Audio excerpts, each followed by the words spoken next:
Welcome to Seaside Quilting and our sampler quilt. This is going to be our first block. I decided I'm not going to tell you the name of it. We're going to make it first and you'll see it when it's complete. It'll be a little more fun that way. You're going to need 3 fabrics. Now if you want to write this down, let's make sure we get this in here. Here we go. We need a main fabric, an accent fabric, and a background fabric. This is my main fabric. This is my accent fabric, and the white's my background. You're going to cut from your main fabric and your accent fabric a strip the width of the fabric that's 2.5 inches. So that's 2.5 inches by width of fabric. The background, you're going to cut 1 strip 2.5 inches by 18, or just cut it the width of fabric and save the other part of it for another block. So you need that 2.5 by 18 trimmed down. Once you have that, you're going to take your main fabric and your accent fabric, and from that 1 long strip, you're going to cut a strip that's 10 inches long, and you're going to cut another strip that's 18 inches long. You'll have some left over. Save that for another block. And then you're going to take your main and your accent, the 10-inch one that you cut.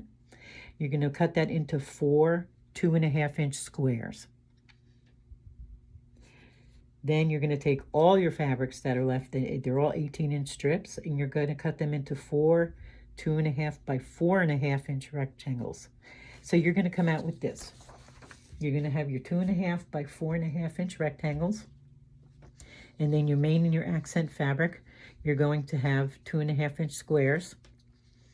And also from your main fabric, I forgot to tell you this, you need 1 square that's going to be, this is your main fabric, 4.5-inch square. So you need to cut that as well. Go ahead and get everything cut. I'll put this out here and we'll get started in just a moment. Okay, now we're going to take our 2.5-inch squares and we're going to put them right sides together and we're going to sew them together. We'll have 4 of those. We are also going to take our background fabric, rectangles, and our accent fabric and put them together, and we're going to sew them lengthwise, and we'll have 4 of those. So let's go to the machine and do that. Okay, now we're at the machine. We're going to go ahead and sew these together. Line up the seams and let's run them through.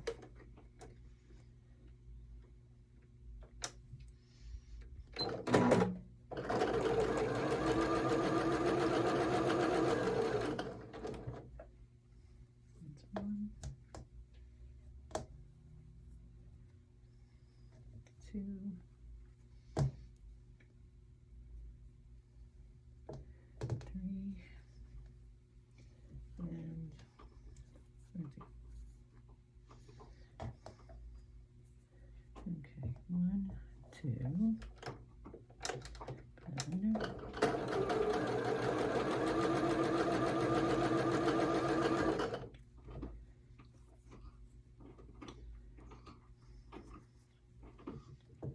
Three.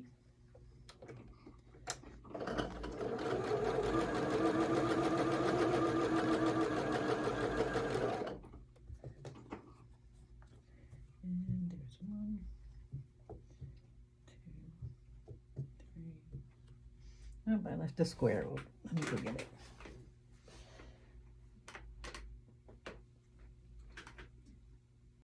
Silly thing was on my lap. Okay.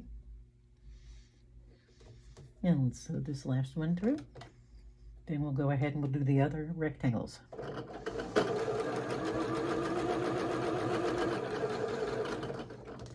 And we'll go ahead and put these right sides together.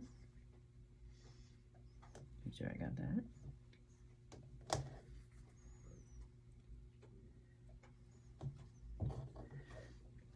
There's 1.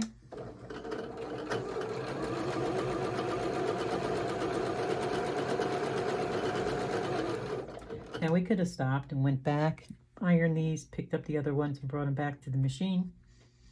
but this is a little bit faster. If you have it all cut, get it all sewn at once, then iron them all at once. Save yourself a little time. Work smarter, not harder.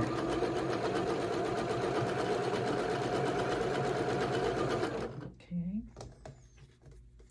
When we're done with these, we'll take them to the ironing board. We'll press them out, iron to the dark side on all of them.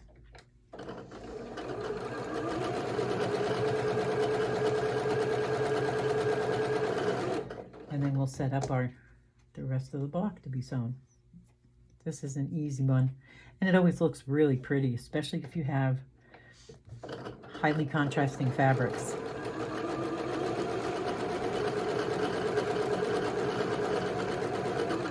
Okay, so let's get this ironed. See you back at the table. Okay, what we're going to do now is our corner squares. You're going to take the 2.5 inch squares we sewed together. You're going to put your accent fabric on the top. Am I doing this right? Let me see here. 2 go on the top, and 2, they'll go just like this, so it's on the inside. You're going to take this and you're going to sew a strip on 2 this way, and then you're going to sew, don't worry about that, you're going to sew 2 strips on this way. So you'll have 2 of these and 2 of these. Let's go ahead and do that. And there you have it, my friends. This is called the antique tile block. Should come out to 12.5 inches. Mine's a little smaller. I don't mind, as long as all your blocks end up the same size. That's all that counts. So if one's a little bigger, the next one might be a little smaller. You just figure it out at the end and then size them all up to the same size before you put them into the quilt. But this is just striking. Jason Yenter definitely did some good work here with this fabric. I'll see you for the next one. Make sure you send Barb a picture so we can see what everybody's looks like.